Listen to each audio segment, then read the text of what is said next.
Welcome everyone, and welcome to our study today. Um, we start our study from verse 42 of chapter 12, Joseph, inshallah. Seek refuge to God and from Satan to reject it. A'udhu billahi minash shaitanir rajim. In the name of God, most gracious, most merciful. He then said to the one to be saved, remember me at your Lord.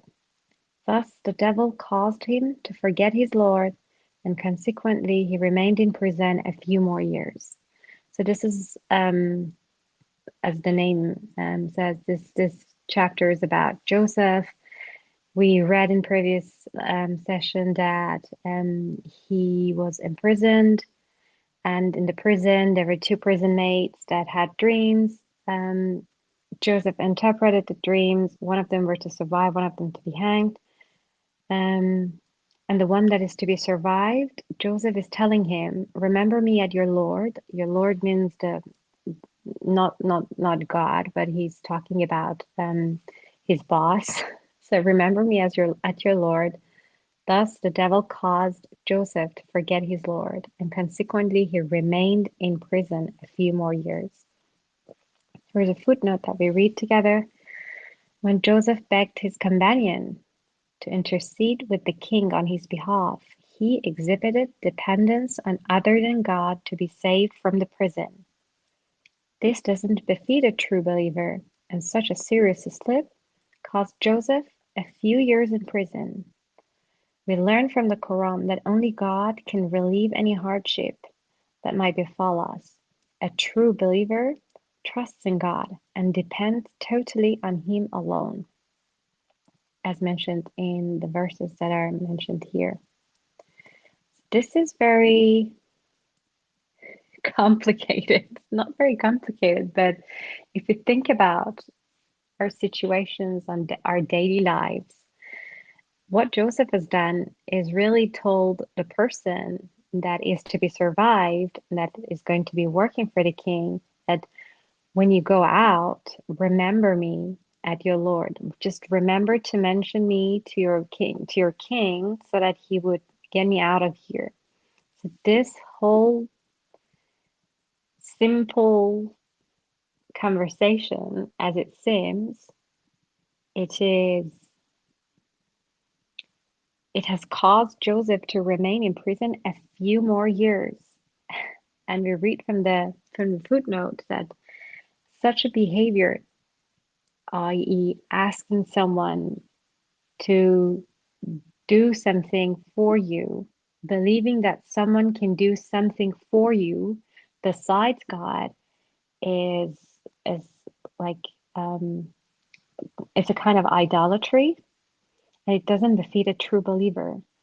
And Satan has caused Joseph here to forget God. You know, when he was being pursued by these women, he said, "Oh God, prison is better for me." So God relieved their schemes from him, and he was imprisoned for whatever he had not done.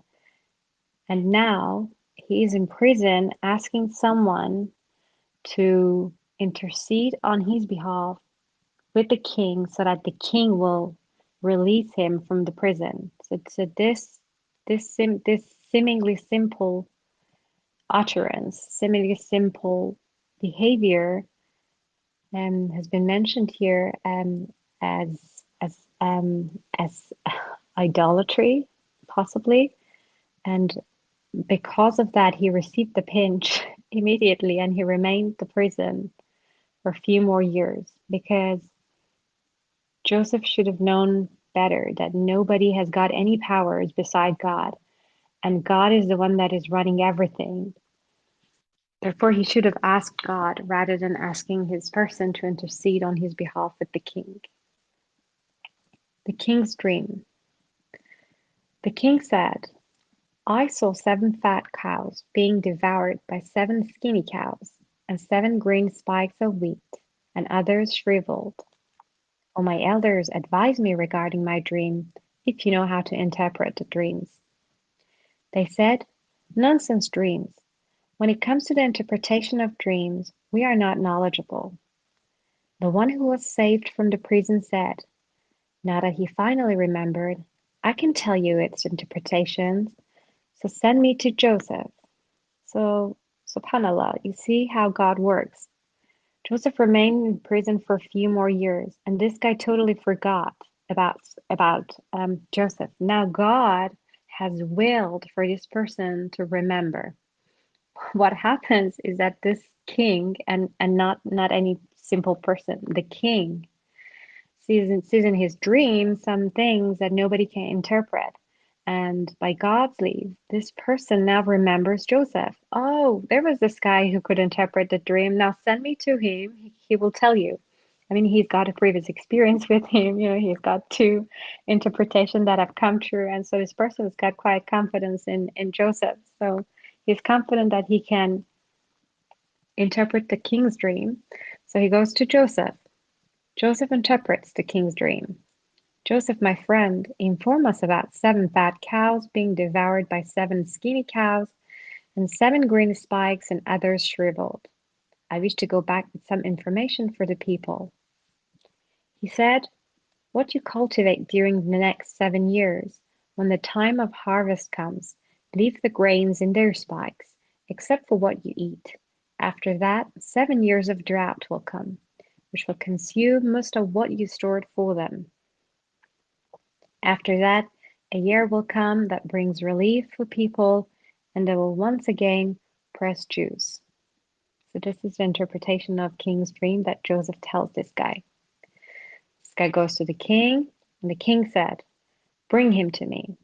When the messenger came to him, he said, go back to your lord and ask him to investigate the women that cut their hands. My lord is fully aware of their schemes. SubhanAllah.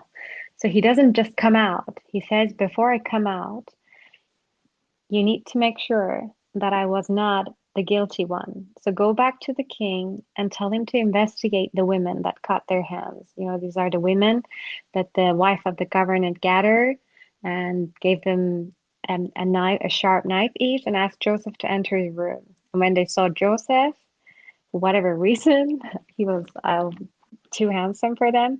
So they caught their hand. So they caught their hand, and now Joseph says, go back and investigate what happened. My lord is fully aware of this scheme. So there was a scheme going on. The king said to the women, what do you know about the incident when you tried to seduce Joseph? This wasn't even the case. They didn't even try to seduce Joseph. So I don't have much knowledge about some parts of this chapter. Inshallah, God will guide us and gives us the knowledge as He wills. But I don't know exactly why such a thing had happened, as if like why they imprisoned Joseph, under what accusation.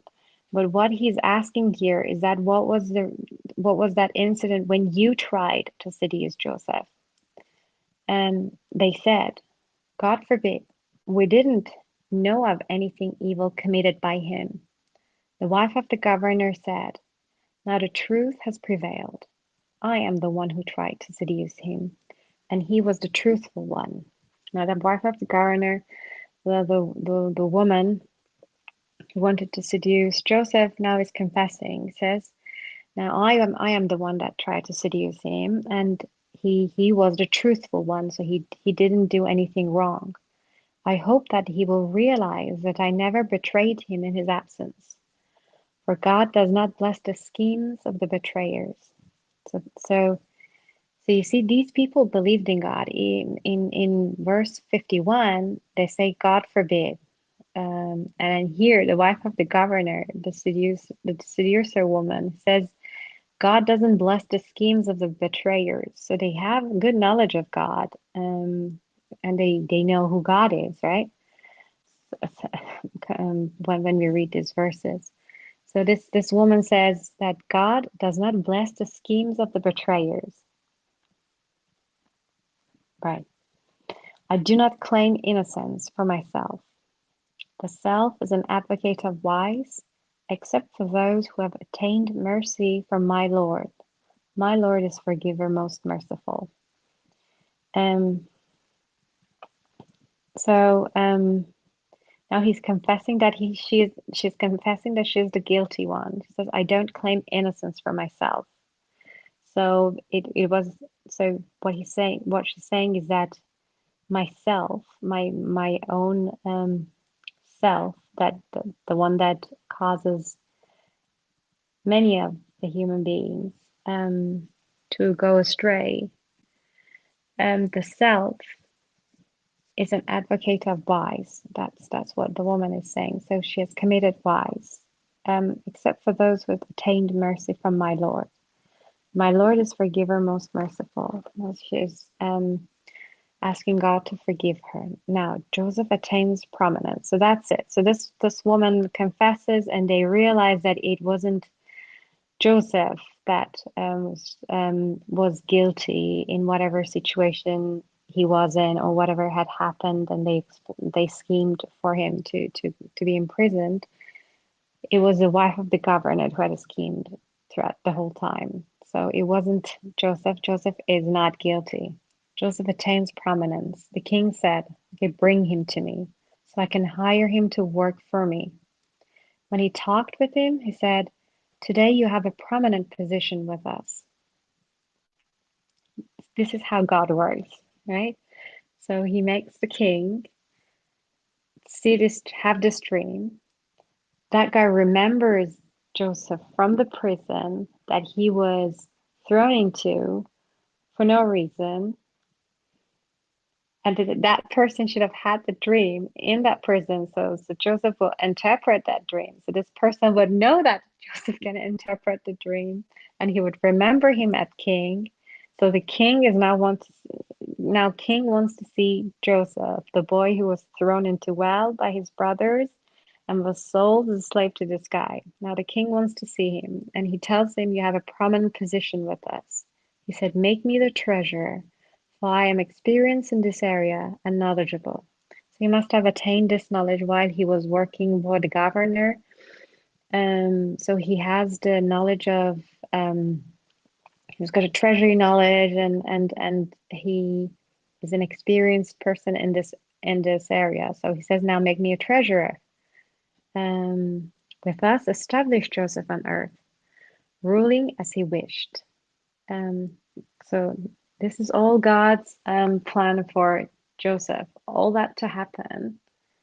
Every single thing that happens in his life is based on a divine plan by God. When the brothers threw him into well, God inspired him that one day you will tell them of this. So that's the whole plan. He had to go through all of these to come out as the treasurer of Egypt. As the messenger said, it would have been probably a great part of the world at the time, because the population was concentrated around that area. So that was a very prominent position. So God has established Joseph on earth, ruling as he wished. We shower our mercy upon whomever we will, and we never fail to recompense the righteous. Of course, Joseph was a righteous man. The way he talked about God in the prison, his prison mates, that we do not establish any idols beside God. I follow monotheism, the religion of my father, and Abraham. So he was a righteous man preaching God in the prison. Additionally, the reward in the hereafter is even better for those who believe and lead a righteous life. Praise God. Joseph's brother came. Now this is the second plan. Now he wants to return his family to him. Joseph's brother came. When they entered, he recognized them. Why they didn't recognize him? After he provided them with their provisions, because he's a treasurer, now they've come for food, and other parts of that area, they don't have what they have gathered around this 7 years. As he was interpreting the king's dream, he mentioned that you have to leave the grains on the spikes unless you want to eat, unless, in, so the ones that you don't eat, you don't need to eat, just keep them on the spikes. And then they have a huge pile of food, and everyone from different parts of the world were coming to them to buy these because there was drought everywhere else. Now, after he provided them with their provisions, he said, "Next time, bring with you your half-brother. Do you not see that I give full measure and treat you generously? If you fail to bring him to me, you will get no share from me. You will not even come close." So he must have had this conversation with them, make them confess that they have another half brother. That half brother is, of course, full brother of Joseph. And he's telling them, okay, next time you come, make sure you bring your half brother. If you don't bring him, you don't even get close to me, and you won't get anything. They said, "We will negotiate with his father about him. We will surely do this." He then instructed his assistants, "Put their goods back in their bags. When they find them upon their return to their family, they may come back sooner." Now it's the scheme of Joseph to have his brother back. Now the brother's scheme, the wife of the governance scheme against Joseph, and all of them backfired, and all of them God corrected it for Joseph. Now it's time for Joseph to put his plan into action. Put their goods back into their bags. When they find them upon their return to their family, they may come back sooner. When they returned to their father, they said, "Our father, we can no longer get any provisions unless you send our brother with us. We will take good care of him." He said, "Shall I trust you with him, as I trusted you with his brother before that?" God is the best protector, and of all the merciful ones, he is the most merciful. Of course, like he he was once he had experience with Joseph with his brother. Now he says, like, do you want me to trust you with his brother now after what you did with Joseph? Of course, God is the best protector. When they opened their bags, they found their goods returned to them. Now the plan of Joseph is working. They said, "Our father, what more can we ask for? Here are our goods. Return to us. We can thus provide for our family, protect our brother, and receive one more camel load. This is certainly a profitable deal." There you go. Now they become greedy. Say, like, we've got our goods back, so we've got our money back. We're going to go back, have one more camel load, and we can have more food. Why not? Of course, this is a profitable deal for them. He said, "I will not send him with you unless you give me a solemn pledge before God that you will bring him back, unless you are utterly overwhelmed." When they gave him their solemn pledge, he said, "God is witnessing everything we say." Now he's taking a pledge. He's gonna have to send him with them. The whole situation that they're in, of course. And he said, "O my sons, do not enter from one door. Enter through separate doors. However, I cannot save you from anything that is predetermined by God. To God belongs all judgments. I trust in him, and in him shall all the trusters put their trust." SubhanAllah. We're just talking about trusting in God. So again, there is a personal reason for their father to say something like that to them. So he's sending their brothers with him, and he's saying, just enter through different doors. Don't enter through one doors. And of course, if God wills for anything to happen, it will happen. I cannot protect you from that, of course. And now Jacob senses Joseph. When they went to Joseph, they entered in accordance with their father's instruction. You see that the subtitle said, Jacob senses Joseph. So he must have sensed Joseph to tell them to do something like that, to enter from different doors for some reason. I don't know. But yeah, this is again one of those things that my knowledge is not sufficient, probably. Jacob sends Joseph. When they went to Joseph, they entered in accordance with their father's instruction. So they entered through 11 doors. Although this couldn't change anything decreed by God, Jacob had a private reason for asking them to do this, for he possessed certain knowledge that we taught him. But most people do not know. So it was due to certain knowledge that God had bestowed upon Jacob that he asked him to do something like that. I don't know. Back in Egypt. Now, when they entered Joseph's place, he brought his brother close to him and said, I am your brother. Do not be saddened by their actions. So he sees his brother and he's grabbing him and said, look, don't worry about whatever is going to happen. So just don't get saddened by the actions, whatever they're gonna do. Joseph keeps his brother. So this is all his plan to keep his brother. When he provided them with their provisions, he placed a drinking cup in his brother's bag. Then an announcer announced, the owners of this caravan are thieves. They said as they came towards them, what did you lose?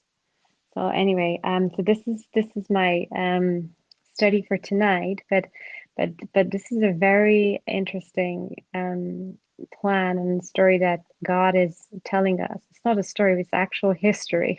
God is telling us here that He put King's Cup in their belongings, and anyway, this is the scheme that God has inspired Joseph to do, I would say. That's because God says here, with us perfected the scheme for Joseph.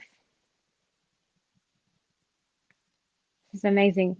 We read about the scheme of the, like I said, the scheme of the brothers, the scheme of that governor's wife, and in all cases, like we said, they all backfired. And God says the disbelievers, or like the people that do not believe, they scheme, and it will backfire, and God will, what does He do? Um, God is the best schemer. Devil is scheme, but then God is the best schemer, right? And they cannot do anything against God's will, and God will protect the believers in all the situation. But then for the believers, God, in fact, helped them take their plans forward in a way that would benefit them. So this is how God has inspired Joseph to put their the money that had given, or whatever they had given, commodity they've given to get the food back into their bags, so that they would come back sooner and bring the brother. And then when they bring the brother, and he puts this cup into their belonging, and tell the brother, don't worry, it's okay, I'm your brother. And in that way he can implement his plan and get the results that he wanted to get. So praise God for his mercy. He is the best protector, and as we read, all the believers should put their trust in God, inshallah. On that note, I'm going to finish the study here. Thank you. MashaAllah. God bless you.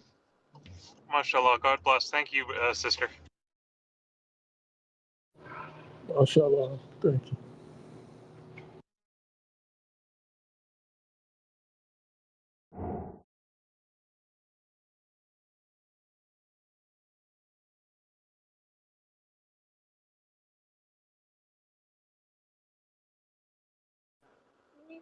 Sister, I want to bring up the part where we were talking about the extended prison sentence.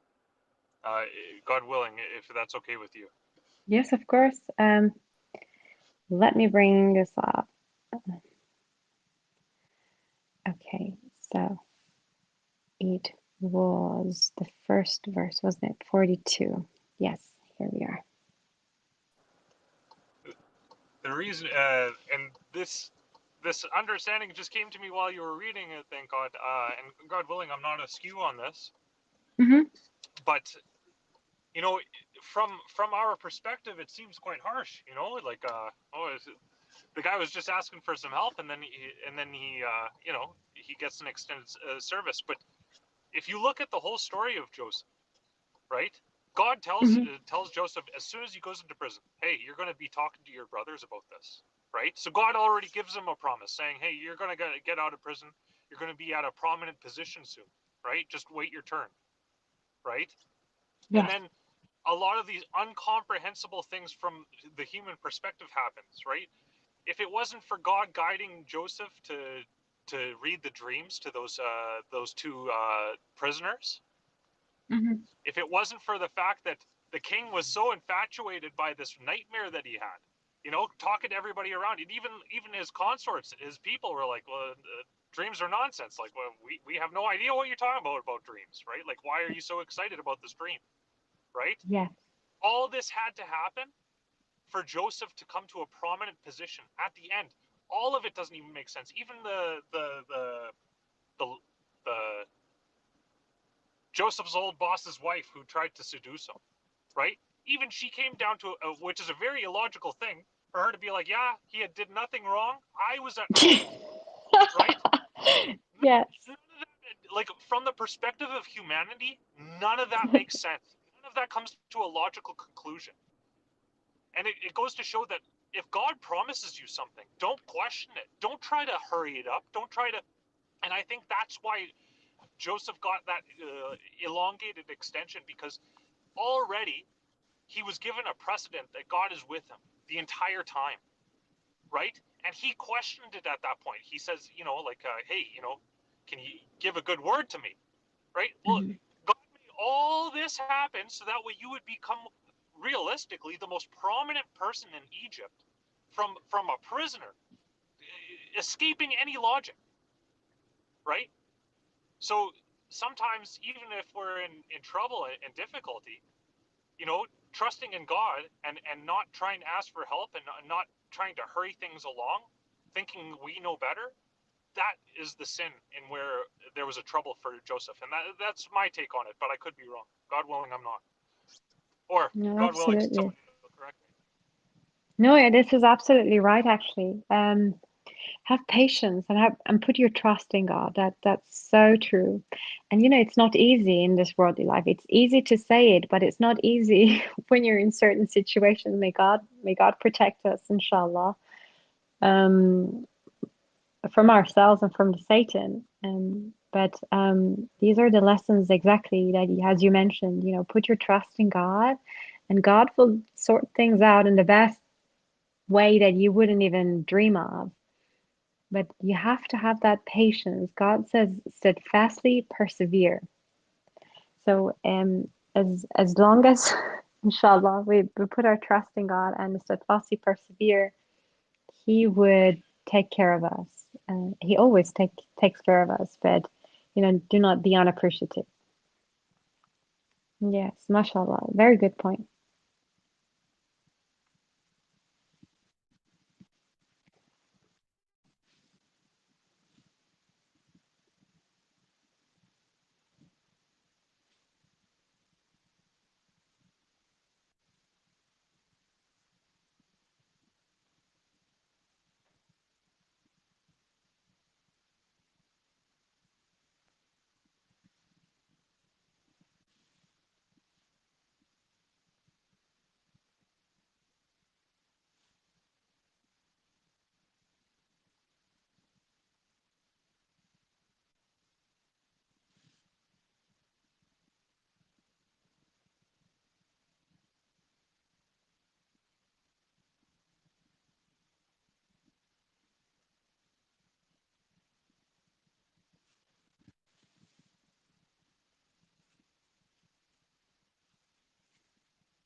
The story of Joseph is amazing. Every time, every time I personally read it, something new comes out of it. And there are so many things that I still don't understand. But praise God, it's such an amazing history. Yes, it has so many layers, Yes, so many exactly. That's perspectives. true. Yes. See, like 52 and 53, the governor's wife. I mean, the way she talks, I still don't understand. I got a question for everybody here, just in posing of that. How many times have we said something that escapes our logic? Like, I don't know about you guys, but sometimes, like, if I'm talking to somebody or trying to explain something, I look back in hindsight and I'm like, wow, like that was way smarter than I actually am. You know what I mean? Like, it goes to show that God guided this woman to say those things to prove Joseph's innocence, further proving the miraculousness of Joseph's story, Right, right? brother? Can you ask that question again? Yeah. So my question was, how many times in life have we looked back in hindsight and realized that we did something or we acted in a way that doesn't, like, it exceeds our comprehension of what we think, and like maybe you explain something in a greater detail that you didn't even know, or Hmm. maybe you did something where you didn't think, like, if you were to logically think about it, you wouldn't have done beforehand, but because you were thrusted in the moment, God willed you to act a certain way, So, so right? reflecting on it I and pointing out it's the key yeah. details.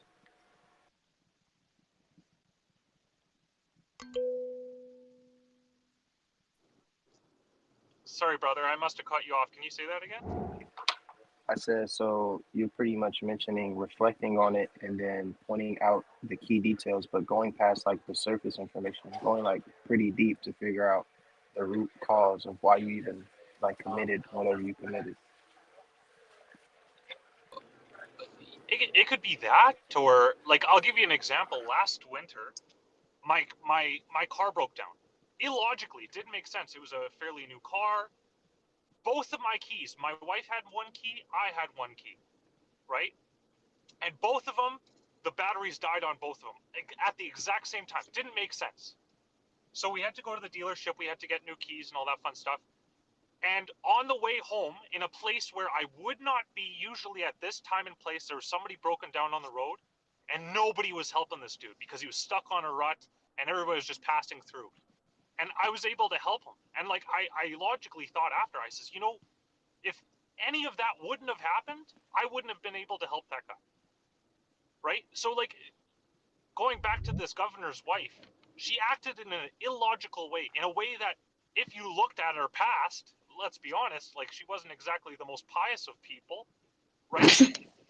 Now she's praising God. She's saying, Joseph was in the right, I was in the wrong. And I don't know about you guys, but if you're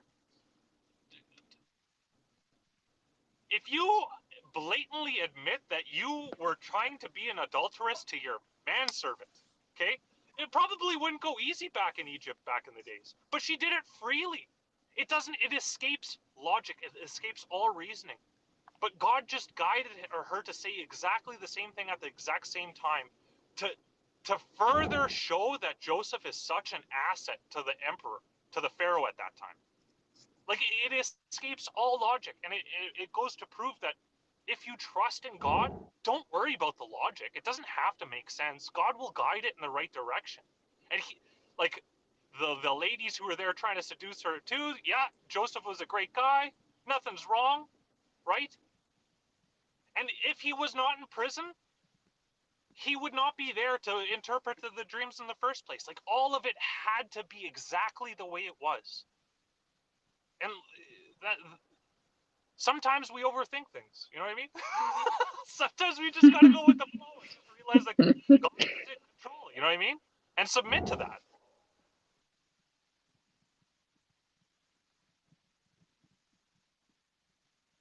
That is very true. MashaAllah.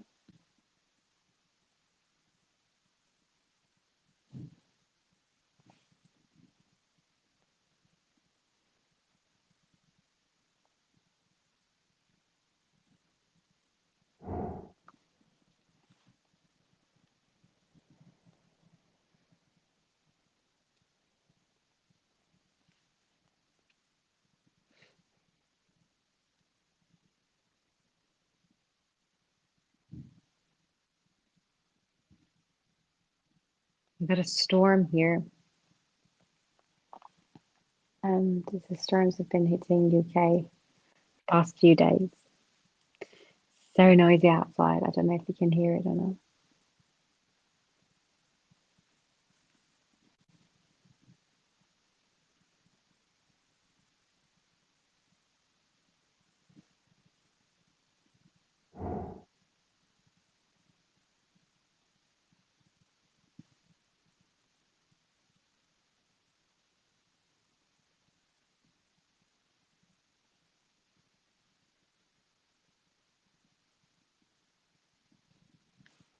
Right.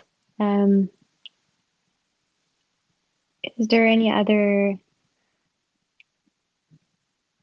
Oh, we've got some comments. Assalamu alaikum, Shimaja.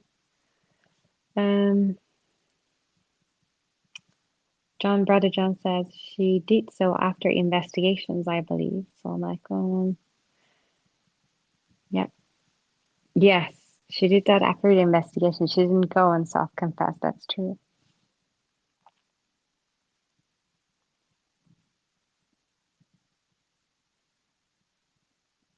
So are there any other comments, questions, off topics?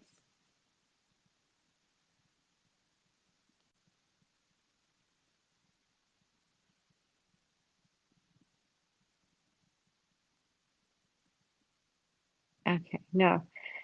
So I guess we can end the session probably now, inshallah, if there's no more question or comments. All right, thank you very much everyone for joining and also listening. Appreciate that, and I hope you have a great rest of the day and night wherever you are. Thank you very much everyone, and Assalamu alaikum. Assalamu alaikum. Assalamu alaikum.